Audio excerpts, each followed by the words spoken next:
For the longest time, I was convinced I was just awful at investing. I mean, truly terrible. I'd buy at the absolute peak, sell at the very bottom. I once panic sold everything because a news anchor frowned. It turns out the problem wasn't me. It was this ancient 3 million-year-old lizard brain that's squatting in my skull. Seriously, the part of your brain built to outrun a saber-toothed tiger is now in charge of your 401k. And let me tell you, it's about to get us all eaten.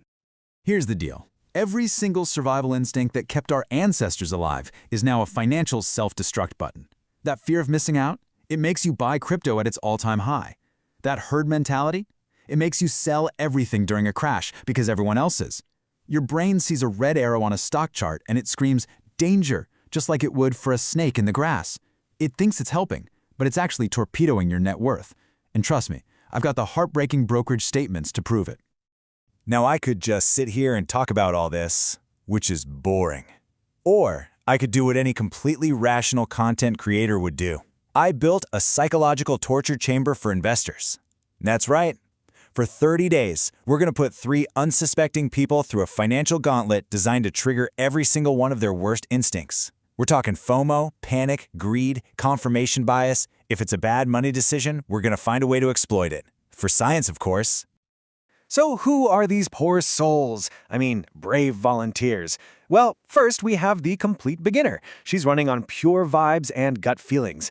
Second, we have the expert day trader, who's got 6 monitors, a whole lot of confidence, and speaks a language I'm pretty sure is just acronyms. And for the final contestant, the ultimate chaos agent, I brought in my mom, a truly wonderful woman who thinks bull market has something to do with farming.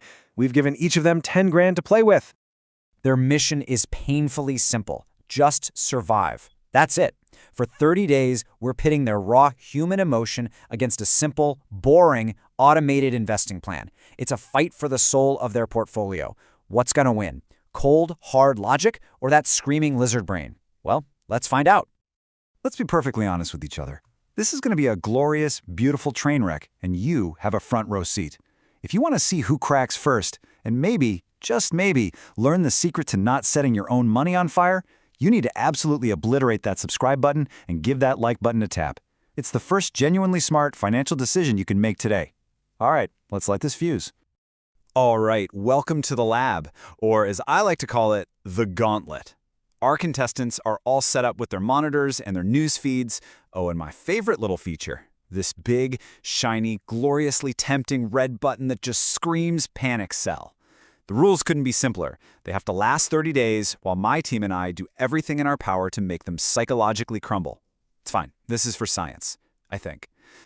And the stakes? Oh, they are very real. We have handed each of them $10,000. This is not Monopoly money. This is the kind of money that makes your palms sweat and your stomach do a little flip-flop when you see it go down. And believe me, it is about to go way, way down. Kicking things off with level 1, the echo chamber. In this round, we are weaponizing the most comfortable and dangerous bias in all of finance, confirmation bias. We're going to create a perfect, personalized little fantasy world for each of our investors, feeding them only the information that they already want to believe. The only question is, will they notice they're in a bubble? So, we start by feeding them the bait. A totally made-up, hyped-up headline about a fake stock. And look at that. Like moths to a flame, our expert and our beginner are all over it. They're not researching, you see. They're hunting for validation because nothing, and I mean nothing, feels as good as a headline that tells you your brilliant idea is, in fact, brilliant. But then we drop a bomb, a little dose of reality, a negative report that's just packed with red flags. And what happens? Do they get cautious? Nope. It's like we showed a vampire a crucifix. They physically recoil from it. They're not just ignoring it, they are actively rejecting any information that threatens their perfect little fantasy where they're about to be rich. And that, my friends, is confirmation bias in a nutshell. It's your brain's own personal hype man following you around, whispering, "You got this, champ. That's a genius move." It feels like you're doing smart, diligent research, but what you're really doing is building a house of cards, and those have a nasty habit of costing you real money.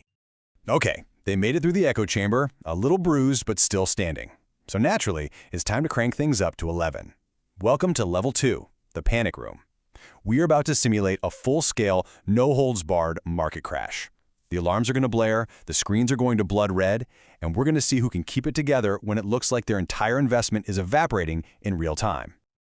Now this is where psychology gets brutal. If you see on a screen your portfolio is down 5%, that's kind of abstract, right? It's just a number. But what happens when the screen flashes, you just lost $500? Oh, that's a gut punch. That's visceral. You can see them flinch. That's the exact moment your rational brain clocks out and pure animal panic takes the wheel.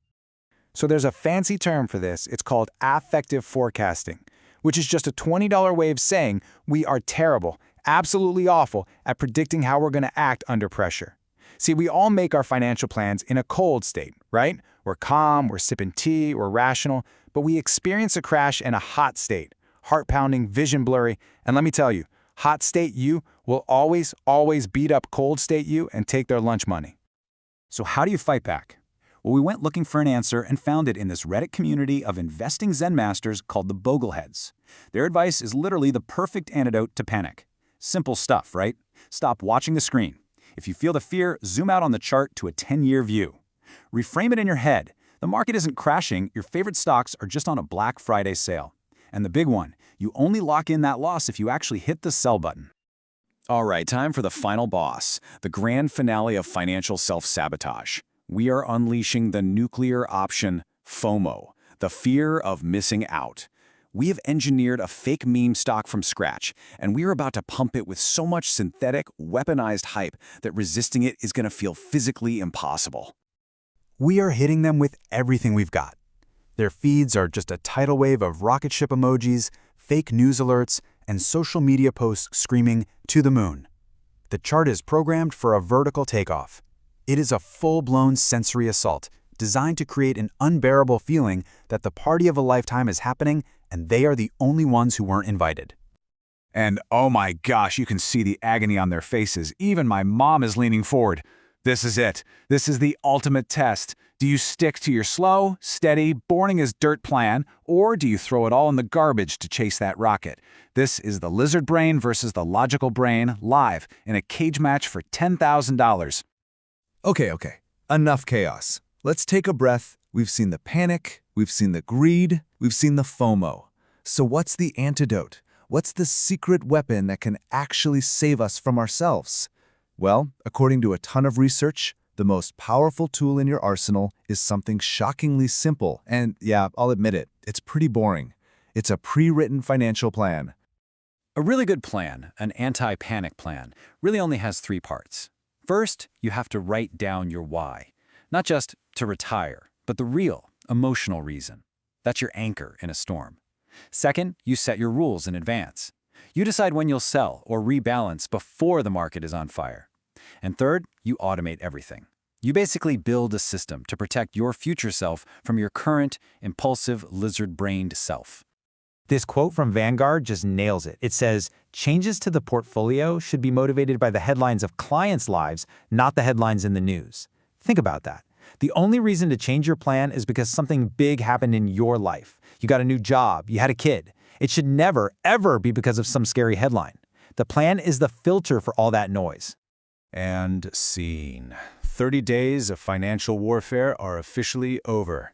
The alarms are off, the dust has settled, it is time to see who survived the gauntlet, and who graciously provided us with some fantastic educational content by way of their portfolio's spectacular implosion. Let's see the numbers. And the results are pretty incredible. Our beginner, who chased every shiny object, got absolutely decimated. Our expert day trader, who was so sure he could time the market, he got whipsawed into oblivion. And my mom? Well, she got confused trying to log in, never made a single trade, and accidentally ended up with the best performance of the 3. The lesson here? Sometimes the most profitable move is doing absolutely nothing. But honestly, forget their individual results. This is the slide that tells the entire story. We compare the average of our 3 human contestants against the boring, automated plan that just ran in the background. And the boring plan didn't just win, it annihilated them. That giant gap you see between those 2 bars, that, my friends, is the literal, measurable dollar cost of making emotional decisions. So what's the big takeaway from all this glorious chaos? It's actually really simple. Your brain is a terrible, horrible, no good, very bad investor. It is programmed from the factory to do the exact wrong thing at the exact wrong time. So that leaves you with a choice. Are you going to spend the rest of your life fighting a losing battle against your own biology? Or are you going to be smart, build a simple system, and make all those terrible impulses completely irrelevant? The choice is yours.